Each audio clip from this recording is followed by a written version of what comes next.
So this is a problem that you might get for tetrad analysis, and you might be asked questions like, what is the distance between NIC plus and AD plus? So that's one question that you might get. And another question, some other questions that you might get include, what is the distance between NIC plus and the centromere? Or the equivalent question for AD plus and the centromere. And these are all questions that you can answer based on what we have here. So the first thing that we want to take in mind is, let us say we want to ask the question of what is the different distance between NIC plus and AD plus. First thing we want to do is is tetrad analysis on the quiz? No. We want to know what are the parental alleles. So the parental alleles, just like in our three-point cross, the parental alleles will always be whatever is most common. So these are the parental alleles that we have right here. These are their counts, 800. And what this is telling us is in our 808. And what this is telling us is in our parentals, we have NIC plus with AD and NIC with AD plus. Those are our parentals.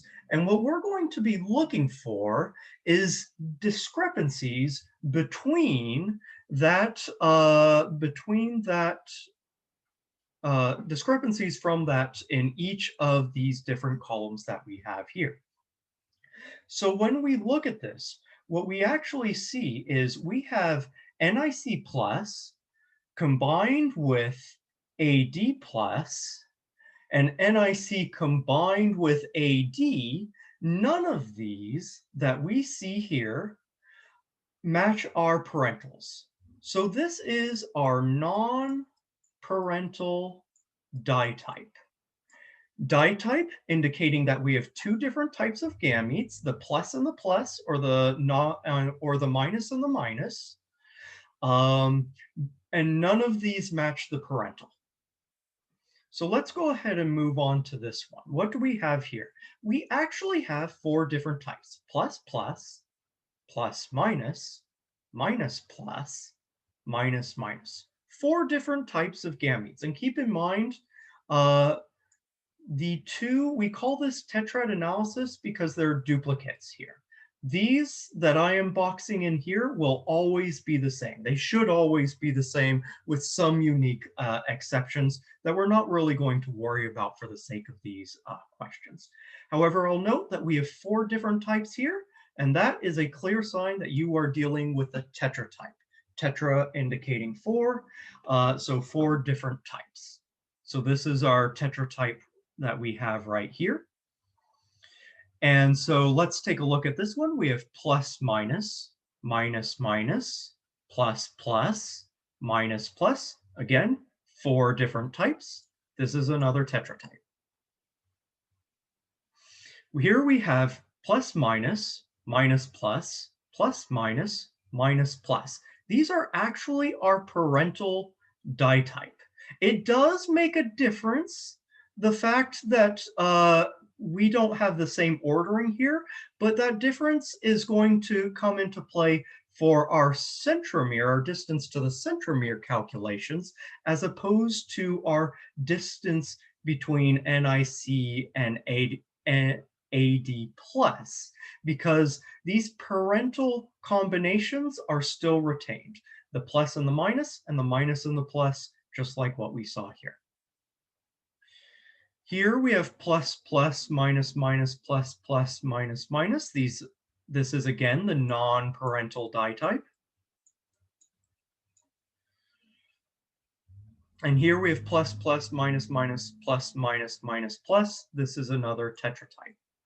Go ahead and stop me if I say something, if I start going a little bit fast. I just want to be able to finish in the next 12 minutes before your quiz.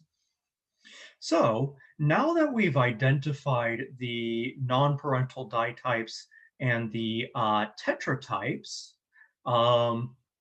we can actually add this into our equation for calculating the distance between the two. We're going to use 1/2 times the number of tetratypes, which is going to be 90 plus 5 plus 5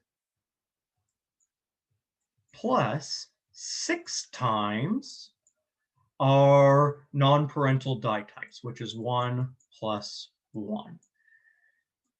And all of this over the total progeny.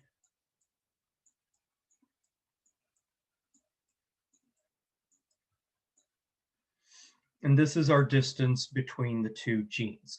Take note, this 6 disagrees with your book. Your book says 2. She heard the word 6 from a colleague. She heard the number 6 is more accurate by a colleague that actually works with this. So if you get tested on this, you need to answer in accordance to 6. She may put an answer on the midterm or whenever this comes up, which will coordinate, which would correlate to if you were to calculate this out with 2, and it will be wrong. So do please keep your eyes on that. And so if we were to calculate this all out, I do believe this comes down to 112 divided by 2 for 56 divided by the total number of progeny, which happens to be 1,000. So we get what? 0.56, and that would be, no, 0.056. Am I confused? 0.56. And that will be the recombination rate between the two.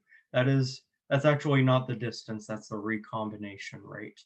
And we would multiply that, I believe, by 100. Or should we, let me make sure that I,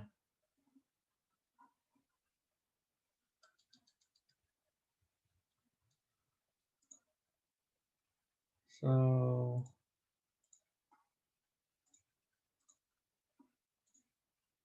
that's MCI. Where's the calculation? Times 100, yeah. Divided by the total number of ASCII. So once you multiply it by 100, that's when you get the total, the map distance. You convert it from the recombination frequency to the map distance. So now let's go ahead and go back, and I'm going to erase this really quick. You're going to let me eraser. How can I change the eraser size? Oh, well. No, let's do this. Can I? Yep. Awesome. Okay, so now let's go ahead and calculate for the centromere. Now we're going to actually calculate these out separately. Keep in mind our parental have no recombination events between the centromere. And what we're going to look for is where do we have the pluses clustered together and the minuses clustered together, and when do we break those clusters? So we've got 4 pluses in a row, 4 pluses in a row. We're not breaking them. Actually, I'm going to, since we should be dividing this, I'm going to start with NIC. So I'm just going to look at NIC. 4 pluses together, not breaking it. 4 pluses together, not breaking it. 2 pluses and 2 minuses. I'm going to, oops, that's not what I want to do. I want my brush. I'm going to circle this. This is an example of M2 segregation that we have here because we don't have 4 pluses or 4 minuses together. We've broken it up. So pluses, 2 pluses and 2 minuses, 2 pluses and 2 minuses, whoops, 2 pluses and 2 minuses. So we're going to count all of these just for calculating out our NIC map distance to the centromere. And this should be, I believe it was 1/2 times all of our counts for those.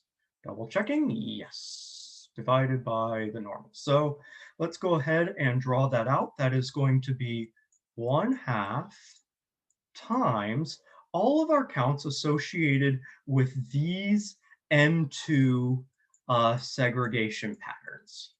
That is my M2, sloppy M2. So 5 plus 90 plus 1 plus 5. 5 plus 90 plus 1 plus 5. We're going to divide this by the total number of progeny, which is once again 1,000. And to get the map distance, we will multiply it by 100. So in order to get that, we get 101. And once we divide by 2, we get, what, 50.05, which will become 5.05 map units. So that's just for NIC. Now let's go back and calculate out for the ADs. All minuses together, not broken up, we're going to leave that. All pluses together, not broken up, we'll leave that. These are actually broken up, so we're going to circle this. We're not going to circle that because the minuses are all grouped together.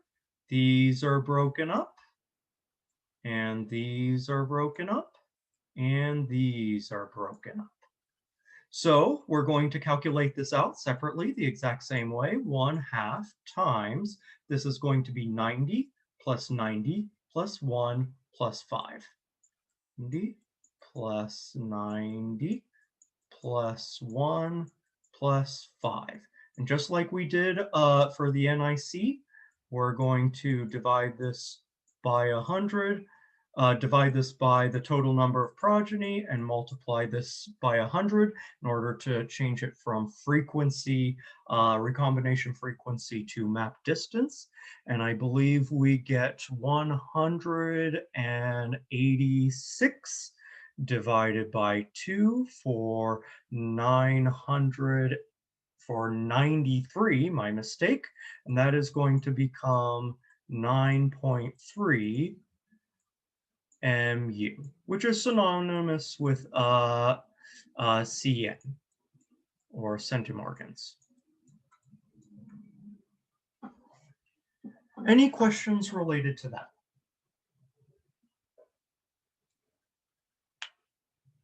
We have a few minutes left, so if anybody has any quick questions, I'm happy to go through it. Go ahead and stop the recording.